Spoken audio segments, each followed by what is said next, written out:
Et si vous avez quelques difficultés pour tout comprendre à votre déclaration d'impôt, les 9 centres des finances publiques yvelinois seront ouverts pour le plus longtemps pour répondre à vos questions. Il est tout de même conseillé de privilégier le téléphone ou Internet.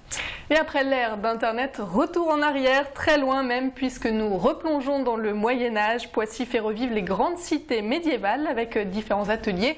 Ateliers de pierre, taille de pierre, forgeron et travail du cuir. Le soleil a permis d'attirer la curiosité des Pissiaquais et la nôtre par la même occasion. Nous sommes intéressés au métier justement de tailleur de pierre, méconnu du grand public mais toujours d'actualité.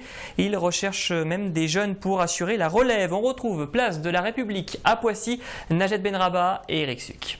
On le met à plat et on fait un petit plat sur la pierre et on va doucement, d'accord ? Les enfants s'activent sans compter, bien concentrés et à l'écoute du tailleur de pierre qui a tout fait pour leur faciliter la tâche. Pour les enfants, je les fais travailler sur de la craie. C'est vraiment une pierre très tendre en fait. Et là en fait les enfants arrivent à avoir un résultat très rapidement sans laisser en fait trop de force en fait. L'objectif de l'atelier est de donner envie aux jeunes de faire ce métier. Alors, ont-ils trouvé ça difficile?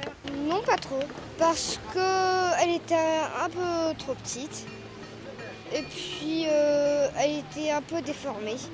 Je trouve que c'est un peu facile et que ça m'amuse. Les parents apprécient aussi l'initiative. Ils ont été surpris d'apprendre que ce métier embauche. C'est un métier qui était toujours assez actif, avec une population qui aujourd'hui, des actifs qui ont plutôt entre 40 et 50 ans, donc manque de jeunes. En effet, le métier de tailleur de pierre est réputé pour être difficile, alors de moins en moins de jeunes choisissent cette voie. En fait non, c'est pas un métier très difficile, parce que en fait il faut juste avoir le bon geste, et quand vous avez le bon geste, et ben là, en fait réellement, ça fait quand même plaisir de vraiment retailler la pièce et de ressortir une moulure, par exemple. Pour exercer ce métier, il faut avoir un CAP ou un bac pro. En France, d'après l'Institut national des métiers d'art, on estime à 15 000 le nombre de personnes ayant une activité dans le domaine de la taille de pierre. 44% des salariés ont moins de 30 ans.